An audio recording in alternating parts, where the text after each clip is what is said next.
The playtest for Cosmic Crucible is done, and I'm sharing the details with you in this video. Also, we have some new data mines about the Morbius event. Drew is back in this video with some horsemen rumors, and we've got all of your questions from the mailbag, guys. And if you're ready for that, find that like button. Let's go smash it. ValleyFlyin.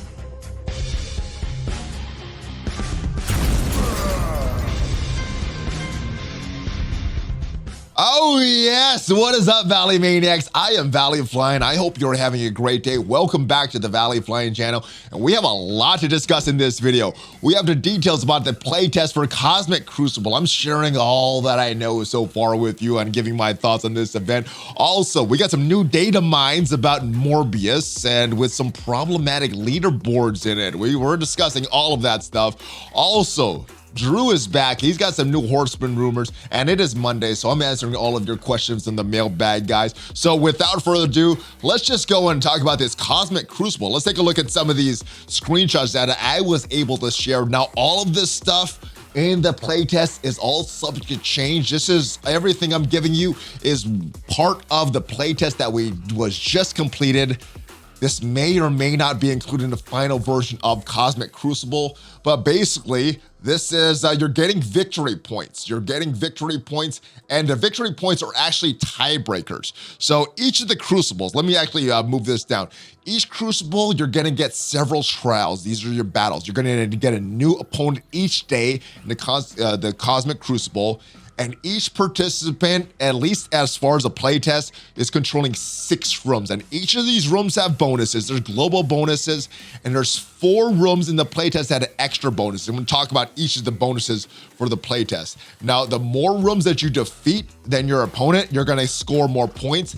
And those victory points that we talked about, those are gonna be used as tiebreakers. You're gonna get victory points in many different ways during the battle, and that's gonna be used as a tiebreaker. When all of your trials are gonna complete, it's gonna be based on wins, and then the VP is total, that's gonna be used for afterwards.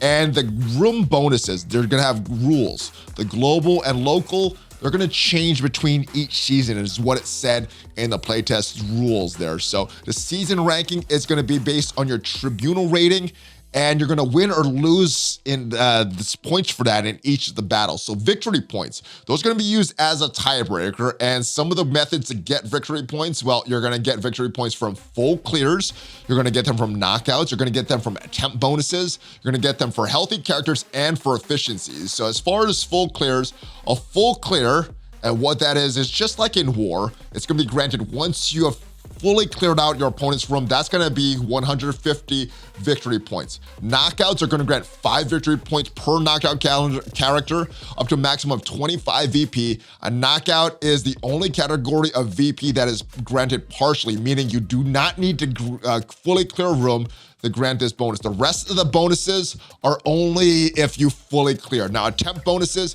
it's gonna grant you a maximum of, I believe that is 30. And when each room, I could be wrong on that number, but it's gonna be reduced each time you make an attempt. It's gonna be reduced to 20. And that is the attempt bonus. You also have healthy character bonuses, and that's based on the health of your non-summon characters. You're gonna get a maximum of 20 VP for that. It's gonna be reduced by 1 per quarter of the health loss per character. And if a character is dead, they're getting 0 VP for that. The bonuses for that one, it's only going to be granted after the room is fully cleared. You're also going to get an efficiency bonus. It's a maximum of 30 VP, and it's going to be reduced by 1 for each turn that your characters take.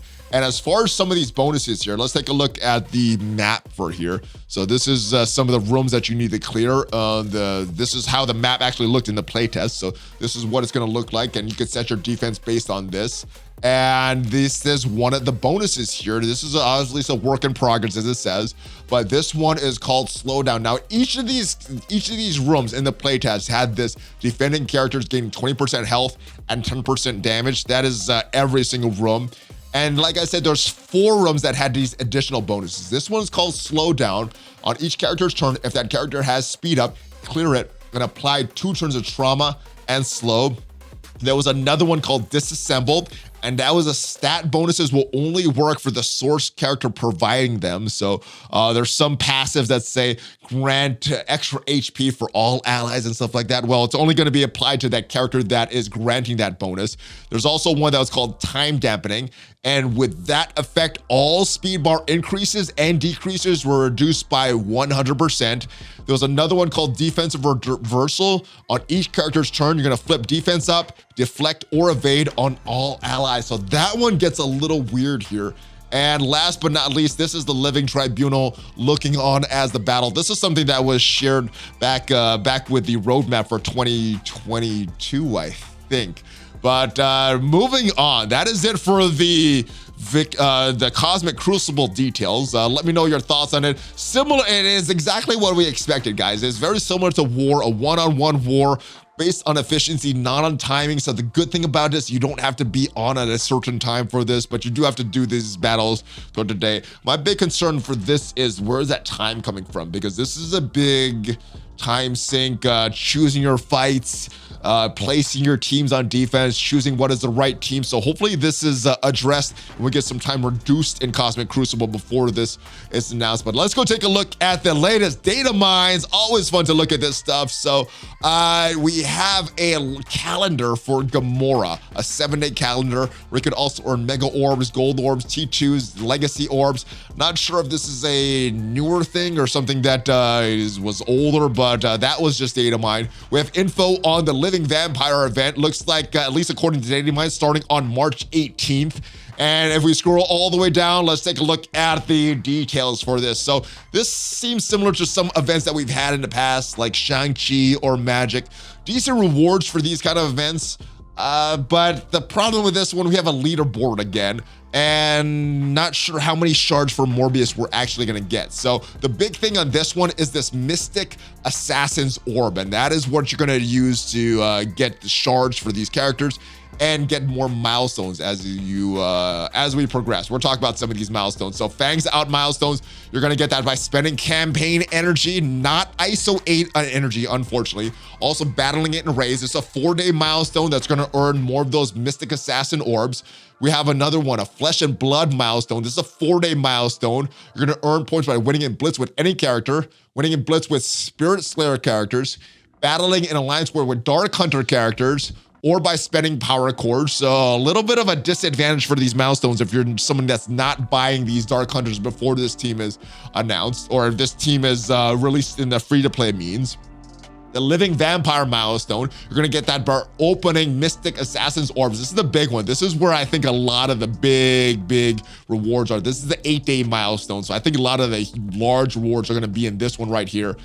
This is the problem, the rank leaderboards. Now the reason this is a problem, we just got done with an Alliance donation event where there was exploits, cheats. We got some compensation for that, but that went out to everybody, regardless if you participated in an event or not, regardless if you're an exploiter, a cheater in that event or not. Hopefully this is solved. Hopefully this is fully addressed. This is the same patch that that last one went in that caused so many issues, and hopefully Scopely brings some integrity to this event. Hopefully this is something that gets solved before this event goes live here. Leave your mark by earning as many Living Vampire milestone orbs as possible. Climb the leaderboards. You can earn Teal Unique Gear and T2 ISO 8 resources. So it's all good stuff, but we'll see what the requirement is and how valid this all is. And we got some bonus events going on for that. Again, the date for that, according to the data mine, was March 18th for all that stuff. So that is it. But I know you guys are here and are looking forward to Drew. Word is he has some information on the horsemen. So Drew, what is the latest that you could share with us about these horsemen rumors that you have, brother? Well, hello, ValleyFlyin, and hello, ladies and gents. I am Drew, the rumor guy, and I am back. I've got some hot new rumors about the highly anticipated horsemen. Now, Morgan Le Fay, confirmed as Pestilence, looks to be the first on tap for Apocalypse, but I've been hearing rumors about the other horsemen. Now, War looks to be the lead horseman, at least according to the artwork, and the name that I've been hearing looks to be Ares. Could be coming along with an Asgardian rework. Now, next rumor is about Death. And my source had a few names of some possible characters that could be wearing a helmet. Now, the first possible name, Sebastian Shaw, it could be him wearing Magneto's helmet, like in the movie. He was also previously rumored as part of a Hellfire Club team, so it could be him. The next rumored character that my source is telling me, this one is a little less likely, but Nova. Now, this was a character that was also being modeled as wearing a helmet. For me, I think the rumors about Sebastian Shaw are a little more likely, but my source says it's probably about 50-50. Now, I'm trying to dig up more rumors about the possible famine, but as soon as I hear something, Valley Club, I will let you know. That is all I've got for you today. It is frothy time for me, but don't worry. I'll be back. All right, Drew, interesting stuff. Ares, that's not a character that I would have guessed coming to Marvel Strike Force, but I guess it makes sense if they're gonna do a Asgardian rework with him.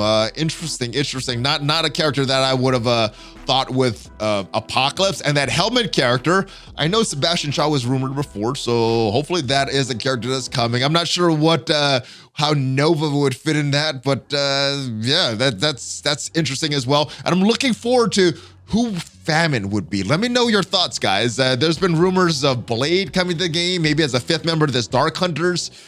Do you think that Blade could be Famine or someone else? Let me know your thoughts on the fifth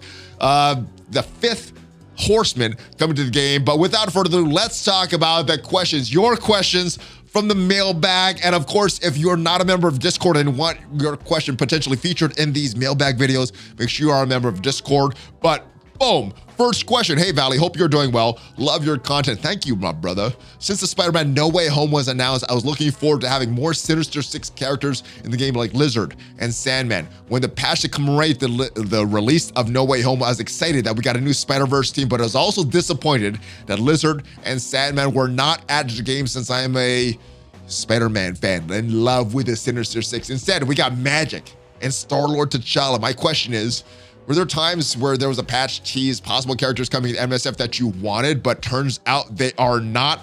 I don't know, any mutant patch. There was rumors of Hulk. There was rumors of West Coast Avengers. I mean, this patch, there was supposed to be West Coast Avengers coming to the game.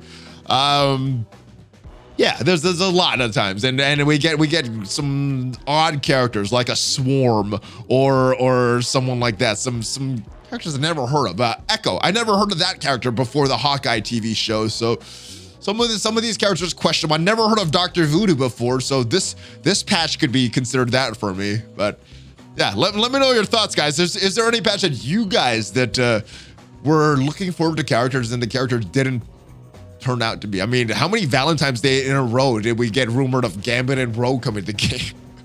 So there's a lot of those for me, brother.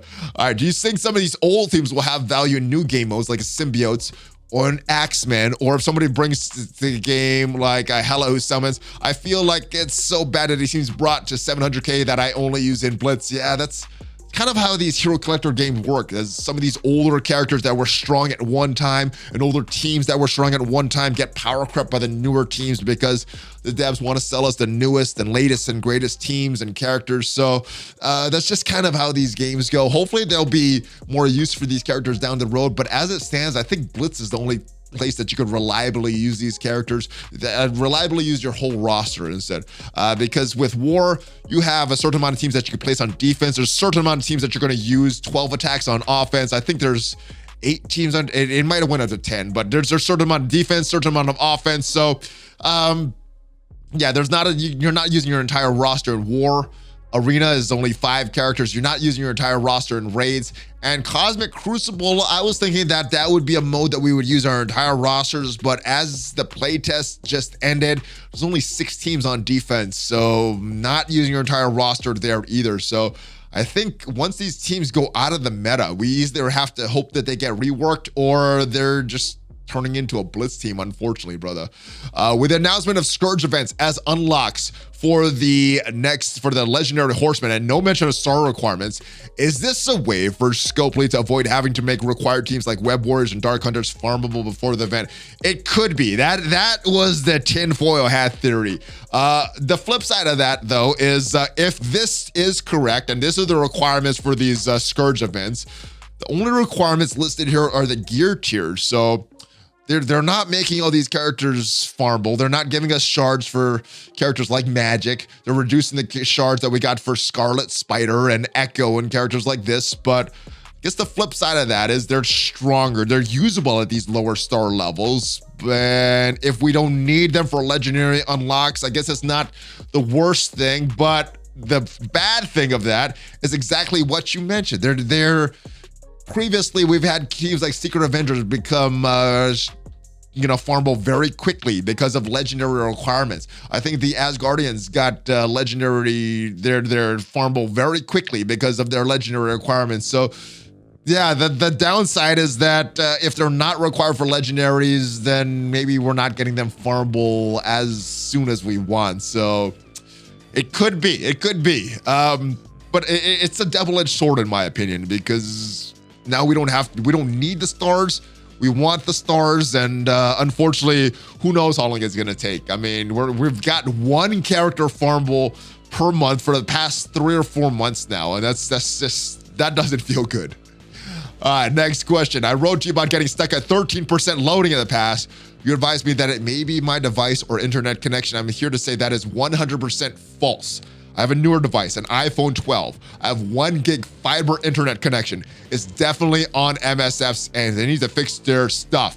I'm done with their stuff and their customer service and always blaming players for their shortcomings. They've done that in the past. They blamed the players for their they blamed T-Mobile this time, actually. They blamed T-Mobile for their shortcomings. They blamed their third-party data collector when they erroneously banned all those players before.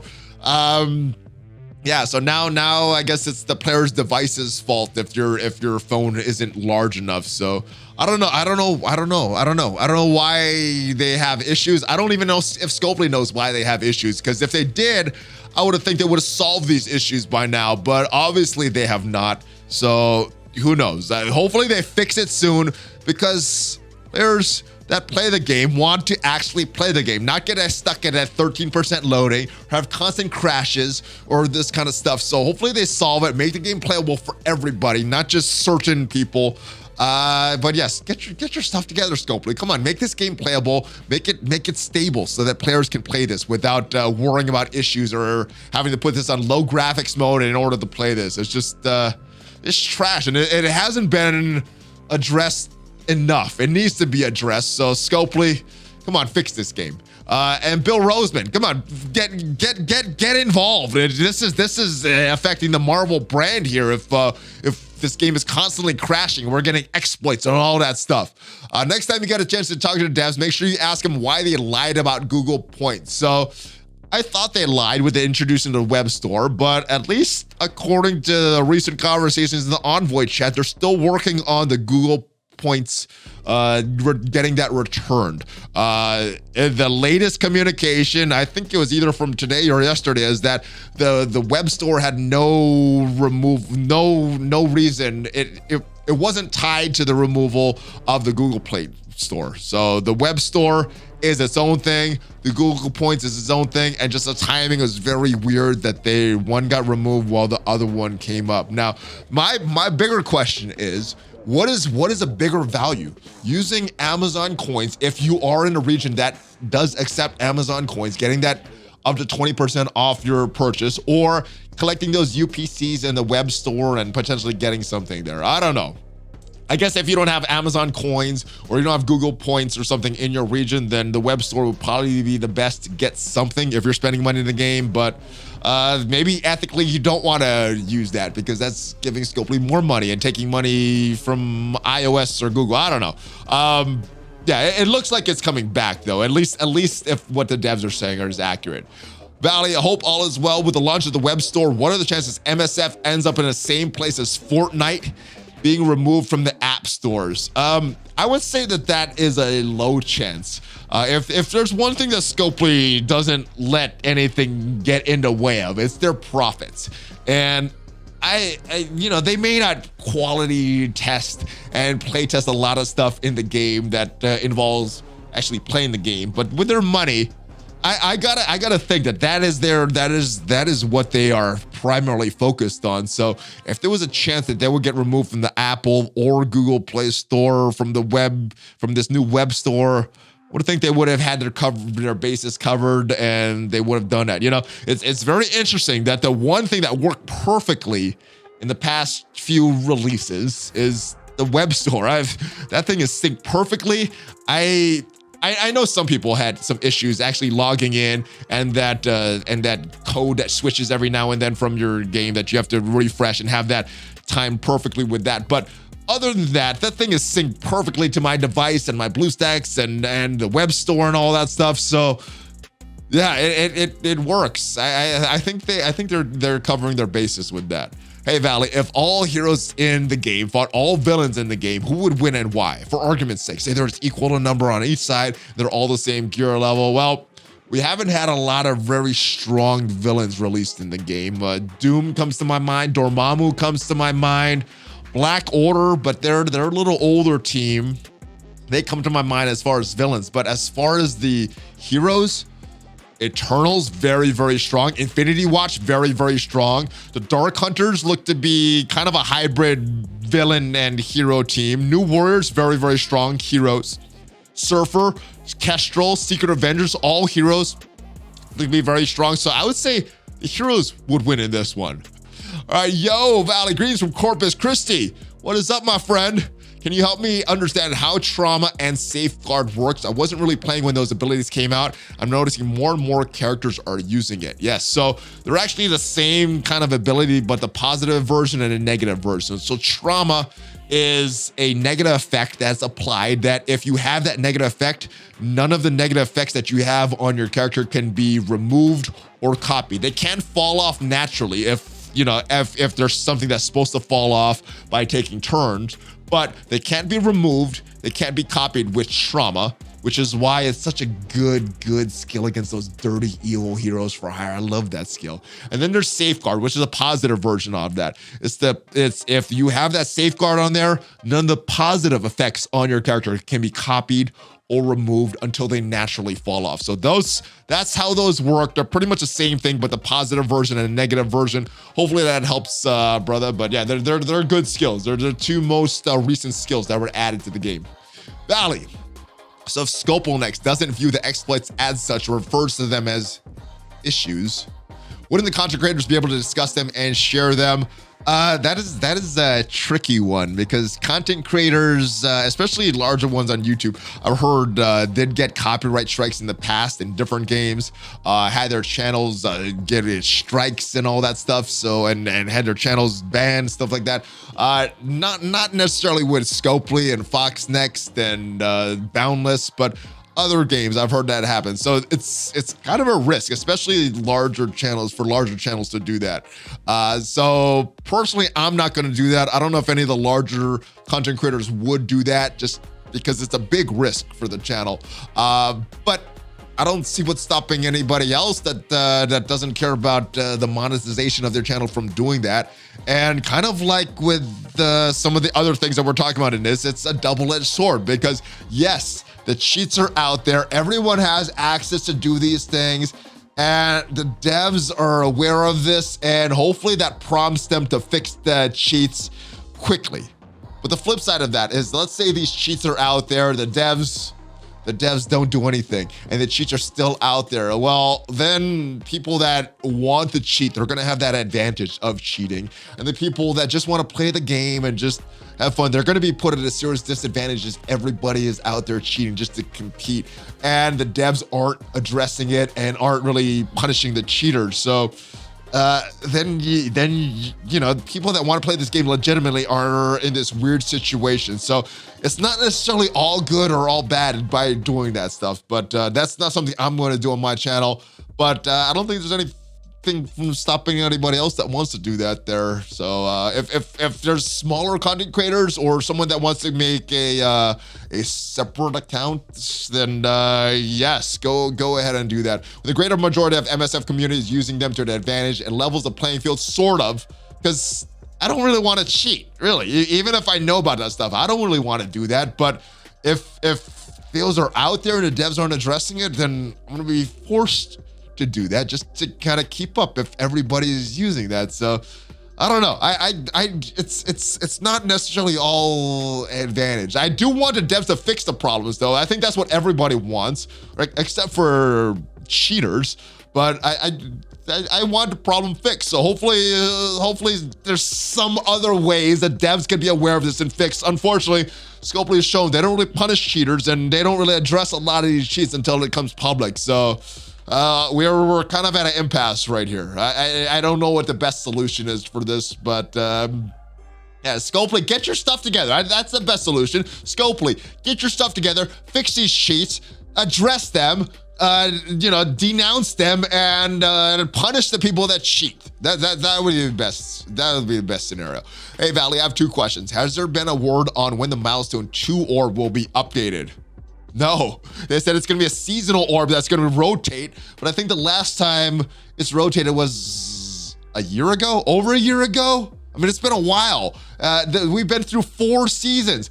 4 seasons that this seasonal orb has not rotated, and I have about 1,000 orbs myself. I'm waiting for them.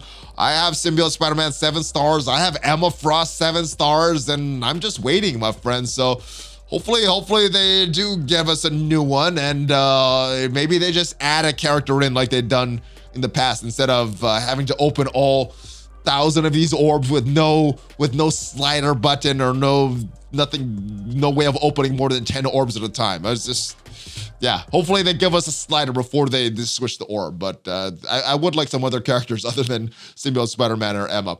What's the best use of our Alliance credits? Should we be buying Elite 4 orbs or Elite War credits? Maybe they'll add a teal gear war orb that we could use our Elite credits on. So I'll tell you what I'm doing. What is the best? I am not sure.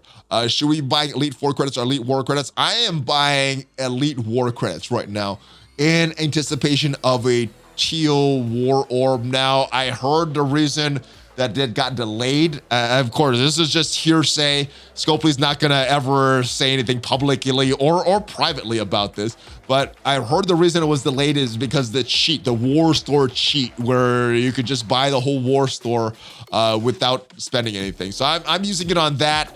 Elite 4s, I think they're okay, but they cost a lot, and you could get nothing. You could get total trash in those Elite 4s. So while they may be a little more value than some potential teal war orb that we don't have in our economy right now, I'm still buying the Elite War credits because this is a little too pricey for me. So that's what I'm doing. What's the best? I think it's going to be depend on what is important for you in your account, brother.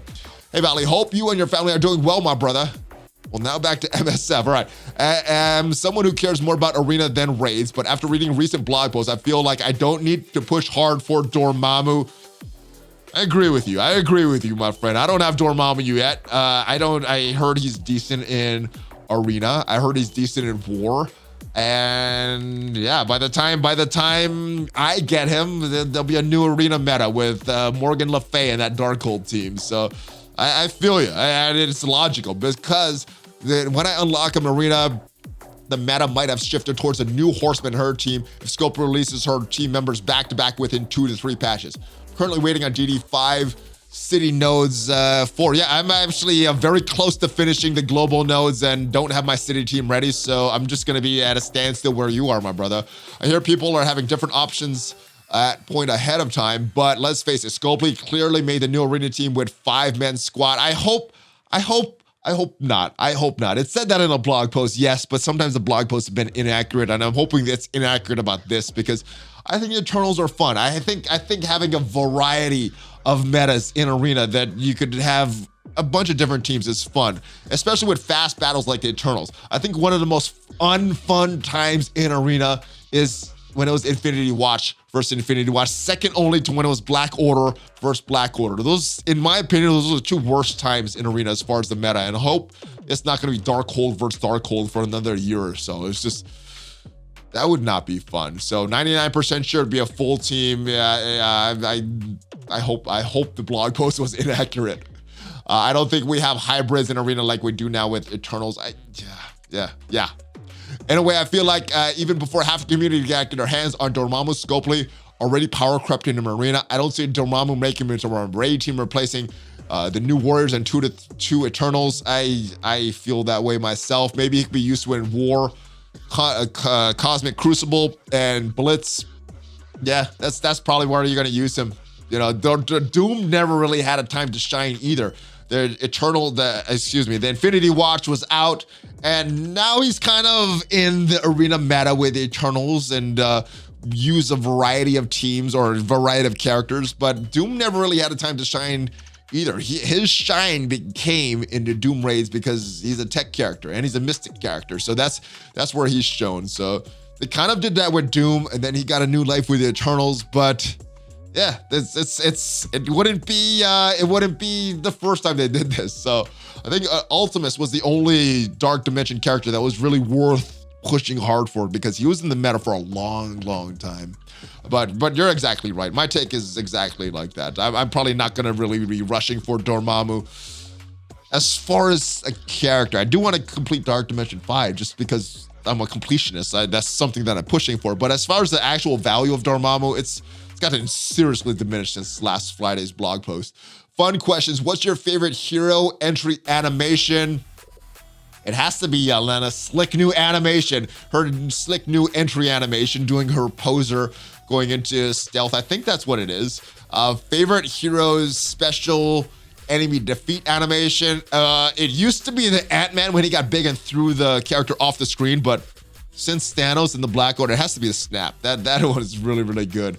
And what is the last one? Favorite co-op animation. I don't really see a lot of those because I normally play at 3x speed, but I think there's a fastball special in the game with Colossus and Wolverine. I don't really use them on a team too much to see that, but I think it's in there. So I would say Yelena, Thanos, and fastball special with Wolverine and Colossus. All right, have you scaled back your planned Mystic Gear investment for Dark Hunters with the announcement of Darkhold as the new Arena team? Not really. What's really scaled back my Dark Hunters use is the cheats and the exploits, because I didn't buy Dr. Voodoo for that, and I'm probably not going to buy Morbius until Scopely announces that they have a solid solution for these exploits and they give some fair compensation, because the compensation they gave for that Alliance donation event was blanket. Everybody got that.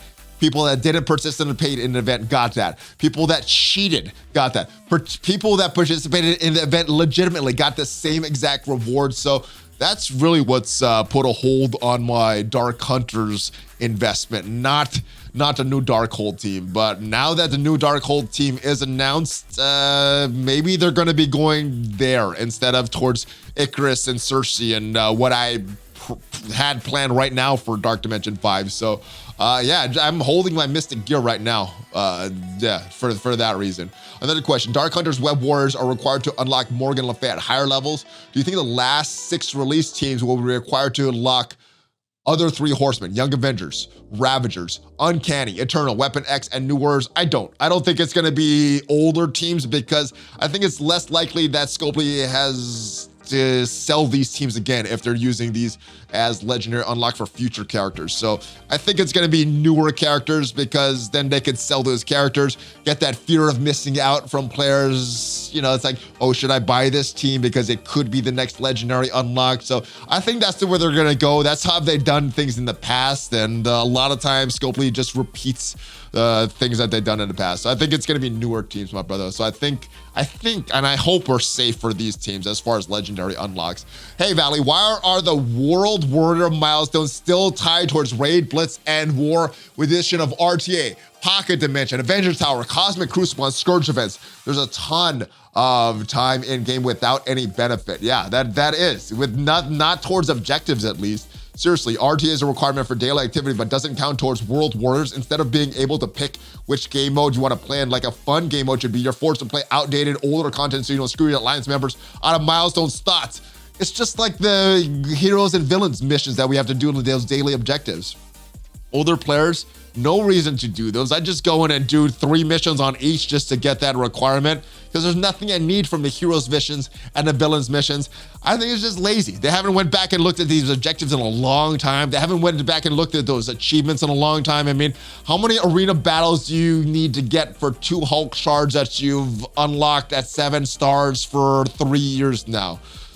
A lot. So they need to relook at a lot of this stuff. I think they're just lazy. They have all these other problems, games crashing, bugs, cheats that they need to worry about, and they don't have time to look at like basic things like our daily objectives, how that affects players, that it's just a waste for this kind of stuff, and updating it for current content. I think it's just laziness. And that is it, guys. That is it for our Cosmic Crucible details. That is it for all the data mines. That is it for your questions and the rumors from Drew. Let me know what your favorite part of this video is. Hopefully you enjoyed this video. Hopefully it was helpful for you. If it was, give it a thumbs up. Subscribe to the channel because we got at least 5 Marvel Strike Force videos per week on this channel. And hit that notification bell. We stream every weekday morning on Twitch, guys. So stop by. Hopefully I'll see you guys tomorrow morning. And we got at least 5 videos on this channel. So hit that subscribe button and share this with your friends.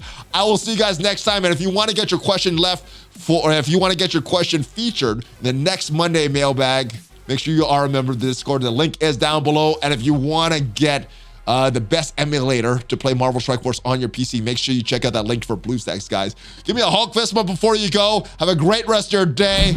Yes, ValleyFlyin out.